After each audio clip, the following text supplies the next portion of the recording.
Hey fellas, today's video could get a little scary, so please grab your favorite body pillow, I've got guts, and hold tight as we dive into the latest news and progress on the highly anticipated Build 42 of Project Zomboid. Before we get into this, I want to say I wrote this video the night this thursdoid dropped.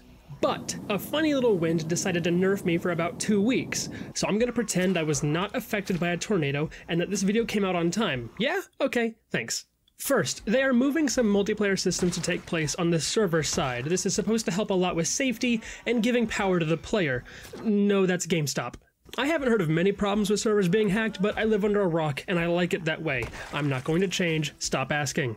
Now, for the most part, the first stage of multiplayer changes are finished, and the team is going into stage 2, which, if I'm understanding it right, will transfer things the players can do in their inventory to being handled the same way their inventory is, being server-side.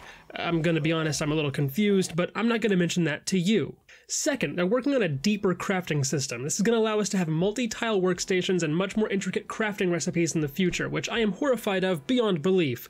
The crafting recipes, not the impending future. But as of right now, what they've done is merge the code systems this crafting overhaul will be based on into their internal test build, and boy, that's a lot of jargon I don't understand. What I do understand with my limited amount of coding is the code breaking, which happened when they integrated the new stuff into the old stuff. Come to think of it, the game I grew up with was built on spaghetti code and waifus. I've got guts. Third, we've got some updates on animal life in the Nox event, because nothing says zombie apocalypse like mooing cows, oinking pigs, and can you please turn off that alarm, you're scaring the chickens, Carmen! Allegedly, the animals are fun to play with for long periods of time in single player. While I have gone on record being very excited for animals, and I still am, I will be going on strike until they add ferrets. Your move, Indy Stone. And finally, they're upgrading the tech to add height variations to the map, and some very nice performance boost, as well as... Oh, is that a... Oh, no. We're getting sewers, baby, let's go. I won't bore you with the details because I don't have them, but this is definitely sewers. I can smell it. Now, on to the smaller updates, like a fishing overhaul and a farming revamp. I mean, who doesn't love a good fishing minigame? I mean, probably the type of person who doesn't take Angler in every build, or is incapable of finding joy in the simple things. Ryan.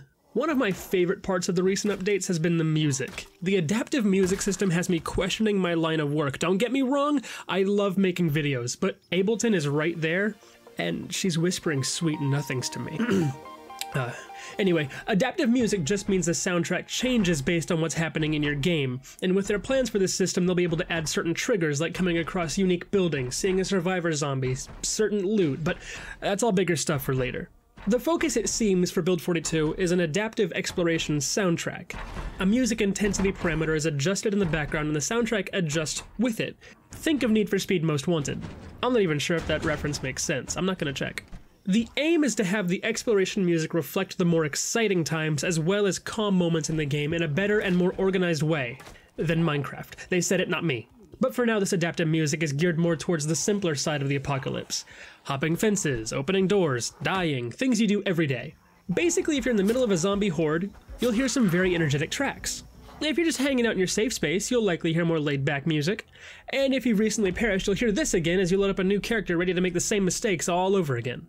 Or you could be a man, or lady, and decide you want to live in the woods. Build 42 even has an update for folks like us. If you choose to rough it in the woods, you have access to rolled up sleeping bags, unrolled sleeping bags, nicer tents, and my favorite part, you can just throw a mattress into your tent, just to make it a better bed. I am on my Linus grind set right now.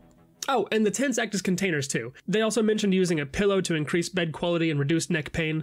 My own real life pillows do neither of these.